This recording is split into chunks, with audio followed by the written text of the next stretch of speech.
Sabtu malam setelah pemeriksaan, Habib ditahan. Padahal baru pemeriksaan identitas FPI, belum masuk ke materi. Proses penyidikan belum selesai, tapi tangan sudah diborgol dan ditempatkan di tahanan narkoba dengan alasan agar tidak melarikan diri, tidak menghilangkan barang bukti, dan tidak mengulangi perbuatan.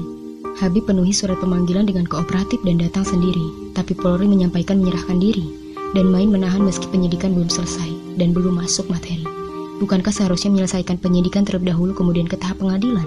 Disampaikan bahwa Habib ditahan karena melanggar prokes. 5 lainnya dikenakan pasal 93 Undang-Undang Nomor 6 Tahun 2018 tentang kekarantinaan kesehatan. Apakah Petamburan masuk ke daerah kekarantinaan?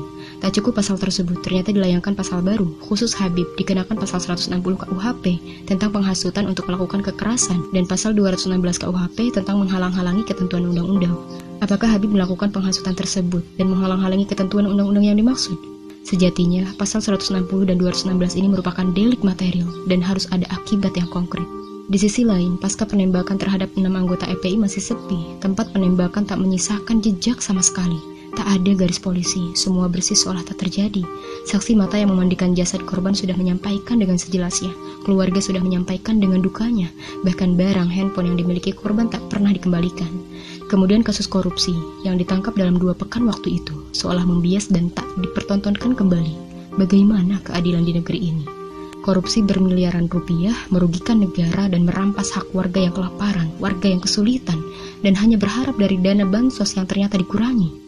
Banyak ulama yang berbicara tentang ketidakadilan belakangan ini, tentang kezoliman ini, walau bagaimanapun adanya, kebenaran harus tetap ditegakkan. Kami tak punya tangan yang bisa berkuasa dan menentukan. Kami hanya punya hati yang rasanya detik ini merasakan sakit kering sampai ke kerongkongan, melihat kebenaran yang dibeli karena jabatan. Semoga kita masuk kepada orang-orang yang benar, yang menengadahkan tangannya untuk meminta keadilan, karena pada akhirnya hanya Allah yang maha adil dan akan mengadili di yaumul hisab nanti. Ya Allah, sibukkanlah orang-orang zalim dengan orang zalim lainnya. Selamatkanlah kami dari kejahatan dan limpahkanlah sholawat kepada seluruh keluarga dan para sahabat semuanya. Amin.